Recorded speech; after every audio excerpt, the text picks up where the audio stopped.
Hey everybody, Zach here, back again for the first time with another message from LETR-Z. That's lies exposed, truth revealed in the last days. Because the Elohim that we serve is the Alpha and the Omega, the beginning and the end, the first to the last, the Aleph and the Ta, the A to the Z.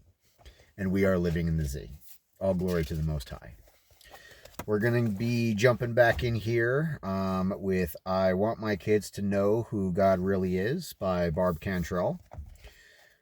Starting with chapter 1. If you did not check out the intro, please go ahead and do so. I'd like to take a moment to say also, please, like and subscribe. Get this message out there. We're going to be always covering some controversial topics. They don't want this information out there, so please spread it. If you deny him before man, he will deny you before his father. Chapter 1, in the beginning. You will hear many theories and much confusion and little certainty about creation. Yahuwah is vastly smarter than us, and we are like children needing the simplified version, especially for slaves that recently left Egypt. They were experts at the work they did.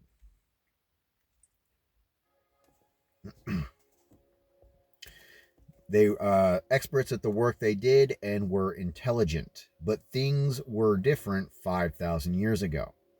Generational stories were handed down, and everyone knew of Noah, and all were related to him. Most of our historical accounts begin with Moses faithfully passing on the information given to him on Mount Horeb by Yahuwah personally. It is good key knowledge and will continue to prove itself out over time. Education has made a career of robbing Yahuwah of his just due, but the creation timeline fits archaeology, and Moses was faithful in retaining the holy divine words.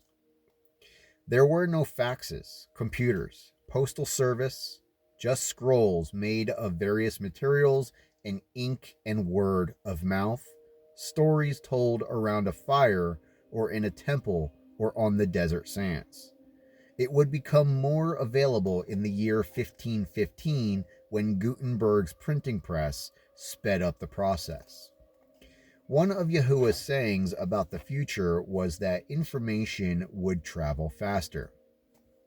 He also said, "Change not a jot nor a tittle, which are the dot over an I and the crossbar on the letter T."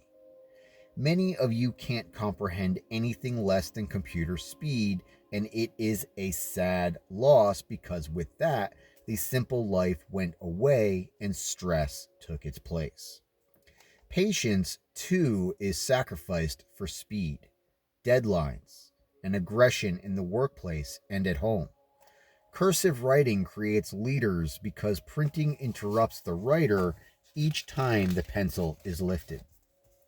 An easy way to learn to read and write cursive is to print the alphabet and then write over it in cursive to see how it developed. There was even a cursive form of hieroglyphics. Sadly, King James Version is exactly that, a version that should never have happened. Yahuwah refers to this as men become lovers of themselves and each other. I've said that before. I don't like the KJV for a multitude of reasons. Yes, it is more or less intact, but it immediately calls, attention away from the Most High to King James himself, because it's the King James Version. So you're immediately thinking of somebody other than Yahuwah right from the very beginning. And again, there's more reasons to it, but that's kind of the obvious one, I would say. Should be anyway. When reading the Bible carefully, you will see there is a tongue tangler over the he and she in Genesis for a few chapters. King James altered a few things because he would have had to concede the throne to his wife if translated faithfully. Every family is cursed by the actions of Adam and Eve. They were given one rule: do not eat of the fruit of the tree of good and evil. Men are more mischievous naturally than women, and girls are getting meaner too, but it wasn't always that way. Each were given the command, and when Adam failed, Eve then partook and failed also, deciding to sin with Adam. We see history repeating itself right now. Yahuwah cursed them, and the curse is men want to be the boss. But because Adam failed, Yahuwah made woman the boss. Women don't mind being the boss, but men make it difficult. I like how David Bowie put it. Man is an obstacle, sad as a clown. Oh, by jingo. The best we can do with this is to laugh at it whenever possible. Consider this a life skill, and women smarter than me learned to let the man think that it was their idea. Consider this a life skill, and women smarter than me learned to let the man think that it was their idea. Yahuwah, however, has no patience for that tactic. It is considered to be feeding the man's vanity, and therefore is wrong on the part of the woman. He says, do not be in awe of him. When Peter was preaching, he ended up telling the churches that he visited to not allow the women to speak. This was not because women were in the wrong. He just didn't know how to communicate the way for better relationships. The Bible commands men many times to love their wives. Peter ended up uncomfortable because he was a traveling minister who could not see to every family dispute or counsel couples on the fly. So he did the unthinkable. He told the woman in distress in their relationships to use praise and supplication. That is, feed the vanity. We are to upbraid one another, to keep each other on track. Men might be more agreeable when flattered for everything, but they will not hold their family close in tough times if they love the flattery more than the family. Too much respect and too little instruction ruin us before Yahuwah and ruins our ability to skim through difficulties and get on with life when things are challenging. I'm not talking about tragedy here, just petty annoying difficulties that are easily solved with earnest and honest diligence. So vanity is a flaw we are both with, and it makes us imperfect. But Yahuwah's grace is sufficient, and in our weakness is his strength. I have lived that over and over in my life. Entering a courtroom, scared, spitless, I said, Yahuwah, I can't do this. You do it. And I walked out again knowing I did my best. Challenges in relationships. Yahuwah, you sleep with him. I can't. And in a few weeks, things blew over in the marriage. He is sufficient for any weakness you have, and all you have to do is ask. There are two things that will keep you out of heaven, and one deadly sin not mentioned in the 10 Commandments. The first is to be perverse. That is to do what you know is not right. And the second is blackmail. Blackmailers profit from someone else's wrongdoing. If you profit from it, then it is like your own sin. Vanity is in our DNA and not chosen, but perversion and blackmail are freely chosen. The other is to seek to speak to the dead. The witch of Endor sought Samuel out, and it angered him. It is possible, but not even recommended. There are forces out there we should just leave alone because they are of a dead existence. They cannot give you counsel because circumstances changed in this lifetime. I figure I blamed Yahuwah for my sins because he did not stop me, and this time he has given me the information I need to avoid sin. Therefore, seeking advice from the sinful dead will not help me this time. Pay attention to him. he is quite clear that there are things that are right with him that are not right with man, and there are things right with man that are not right with him. Again, let Yahuwah decide this matter for you. Your very life depends on it. Vanity is a gene, and I am firm in faith that Lucifer is responsible for it. During the sixth day, Yahuwah made mankind in his image. But when Adam and Eve lied about the fall in the Garden of Eden, Yahuwah knew more than disobedience happened. I believe Lucifer betrayed Yahuwah by contaminating Yahuwah's human creation with his DNA, his being the devil. Yahuwah found vanity when he, Yahuwah, did the DNA test. Lucifer must have lied because he earned the name Father of Lies. Yahuwah does not lie, and if Adam and Eve had not been contaminated, they would never have lied or even been disobedient. Yahuwah plays the long game, and he put mankind over the angels to let Lucifer see where his insolence landed him. He may have tinkered with us, but we are not required to serve him, which really served Lucifer right. When questioned about the incident, Lucifer lied. Yahuwah found vanity in him and with DNA testing figured out who the father was and deemed him father of lies. It is a recognizable gene, and Yahuwah does not hold us responsible for that misfortune. This is where we received our power over the demons and why it is so ironic that devil worshippers worship what they can command like a dog. Yahuwah gives us the 10 Commandments to avoid falling prey to the genetic weakness vanity represents. We don't look over our shoulder when we are envious or feel less than appreciated. It is in us and part of us and our nature, not by divine wish, but by an act of betrayal on Lucifer's part. We have had a number of covenants with Yahuwah to overcome this, and one day there will be a judgment. Why put us through all these challenges? There was confusion in heaven, and many angels left heaven, convinced by Lucifer's lies, and sadly convinced of Yahuwah's injustice. Yahuwah plays the long game, and we humans can now judge Lucifer ourselves. There is a snake off the coast of South America that wildlife expert and explorer Jeff Corwin located a few years back. It is the only snake that can change sex in a single-sex environment. Lucifer was an animagus,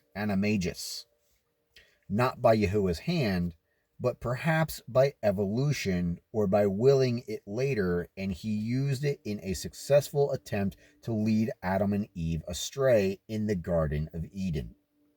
Yahuwah banished him to an island after removing his legs. His legged ancestry allowed him to switch sexes and inseminate himself. That snake has a gene for vanity and may also have a gene for long life. This was removed from mankind, gene therapy, by Yahuwah's hand. When we as humans became so sinful, Yahuwah decided to limit our days on earth. Modern science might allow some to live longer, but Yahuwah spares us ruining our souls further, and it is always best to let Yahuwah decide because there is an afterlife. Mankind was long-lived in the days of old, at least one reaching 900. The sooner a human became a parent, the shorter their lives on earth. So children, kindly honor your parents. Vanity is the root of all evil. We see something we like and we want to possess it, and some will steal. We feel jealousy burn in us and we damage what we cannot possess, which is coveting the control of what is not ours. We desire a man or woman and we break them away from their intended or spouse. We then commit adultery. Yahuwah has sorted the vanity expressions out for us so neatly that we can find them all on the Ten Commandments. Free healthcare plan is to honor your mother and father in Messiah if there is a disagreement. We burn with hatred and may kill or burn with desire and rape. The Bible says it is better to marry than to burn with desire or of our sinful nature. It is Yahuwah's will that we all marry and become one flesh with our partner. There are decided health benefits from having been united to flesh and from having a life partner. Yahuwah gave us the signs and seasons, and following the horoscope is good advice. It is there for our needs, not a religion, but it is good to have skilled practitioners. Yahuwah was and is and will always be the Most High. Why would anyone want less? We have the most mighty Yahuwah, we have the most mighty Elohim available to us, and vanity needs not be sinful. In the battle of the Elohim, in the battle of the gods, the lower G gods, all other lower G gods knew when they were created. They asked Yahuwah who created him, and he said, I am that I am. If you haven't, please go check out my my video for First Commandment Explained. I go over that in great detail. He was the oldest, the first, and will be the last. Yahuwah states what he created and when and calls all other abominations. Created and when and calls all others abominations. Yeshua, the Messiah, had a place in his heart for some of them, saying it was not what went into their mouths that defiled them, but what came out. Leviticus laws state no strangulation of food animals. Therefore, a vampire attacking a person would be in violation. Vampires or demons were present when Yeshua spoke to the people, and he said that some may yet be around when he comes again. As in the vanity gene, heredity is not automatic dismissal, but there is a need to review the laws to find the unhealthy measures that apply to their lives. Animagus and vampires, and probably were kind exist, a werekind, so like werewolves and stuff. Werekind exist, and trespassing in animal form is still trespassing. I have seen a spaceship and met angels and encountered demons, animagus, and possibly a vampire. At some point, the scales will come off our eyes, and we will be able to see that which we miss now. This blind spot is known in the medical community, and Moses, who was brought up a pagan, was aware of it to the point he turned sideways to see what was in the burning bush. Ezekiel describes a big spaceship. Yahuwah refers to there being giants in the land, and there are dinosaur tracks in Texas that have human tracks in them. There is a park in the state of Georgia that has 100 types of trees in it that is likely the Garden of Eden. This seems to be a specimen garden rather than a naturally occurring event. A spring with the water of life was nearby. When Yahuwah removed Adam and Eve, they were prevented from returning by angels with swirling swords, and this, I believe, was the Bermuda Triangle, a snare in the Atlantic for ocean travelers not too much in the news these days. I suspect they caught the angels, and I hope it is, as I've heard, that the Air Force has been commanded to aid and assist angels at times. Pangea is widely known now, but ignorance and Bible disputers withheld that knowledge from students just 40 years ago. Yet another reason why tunnel builders should be removed from schools. If they don't know, why are they teaching? Science now understands the tectonic plates under the continents that Job was aware of about 3,500 years ago. He was aware of the gas that cows produce, which probably made it easy for Yahuwah to find his favorite people. There were dragons and unicorns, and in fairly recent years, many sightings of dinosaurs, and these were probably spared by Noah in egg form on his ark. As an evolution versus creation, it is evolution or creation if Yahuwah can speed up the process that millions of years pass in a day. The oversimplification is about Yahuwah the Almighty talking to Moses, a born to slaves, raised pagan by Grandpa Pharaoh, and murderer turned sheep herder, made leader of a people. His education allowed him to understand and record Yahuwah's words, but the processes were over his head. Science supporters that there were two events that bottlenecked our genetic makeup. They were Adam and Eve being our foundation stock and the cinching down again after the flood. We are under a curse from Cain and Abel as well as a generational curse. The curse Cain brought upon us is the one famous in evolutionary stories. I say stories because it was blatantly ignoring the Bible, and academia insisted upon their fairy tale that Cro-Magnon and Neanderthal were links in evolution millions of years apart, but as Cain left for parts unknown, his forehead was reshaped to protect his generations from angry people over the expulsion of everyone from good lands. So we see gene therapy 3 times already in the Bible, once again aging, and another for the shaping of the forehead. And he scrambled our languages at Babel. I have prayed for Yahuwah's creative hand to show again and cause teeth to regrow after drug use or dental abuse. The generational curse is so misunderstood today that most people don't even know it exists, but Yahuwah never changes. Our sins are visited upon our generations up to 4 generations deep.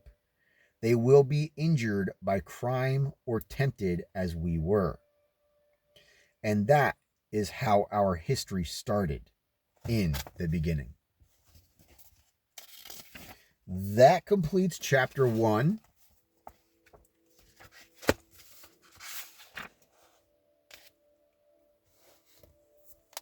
There are some interesting things that we just went over there. I'd like to just point out, one thing in particular. The devil wants to make everything about you. It's not about him. Now, he wants to be worshipped like the Most High. That is his ultimate goal. But ultimately, he's leading you astray if you focus on yourself and not on the Most High, not on Yahuwah. So the middle letter in sin is what separates us from Yahuwah, is I. The middle letter in pride, now pride is the one sin that leads to all other sins, and is the one that got the devil kicked out of heaven to begin with, is I. The middle letter in Lucifer is I. The middle letter in holiday is I. Holidays are all about us. So many people want to say it's about, celebrating pagan, holidays, just like Hollywood, which is a type of wood they use to burn witches, which is a type of wood they created their wands out of to cast spells. Broadcasting, watching my programs, programming me, programming us, programming you. watching cable network, cabal network. I mean, it's so on and so forth. It's all in there. But when you make it all about I, you're doing the devil's work. So it's a little bit of a tangent. I don't really know where I was going with that. I just wanted to point that out to some people. I love you all. Bless you. Stay prayed up. Stay in your word. Stay safe. Confuse and confound the devil by getting in your word. Yep. All right. See you in the next video. Bye.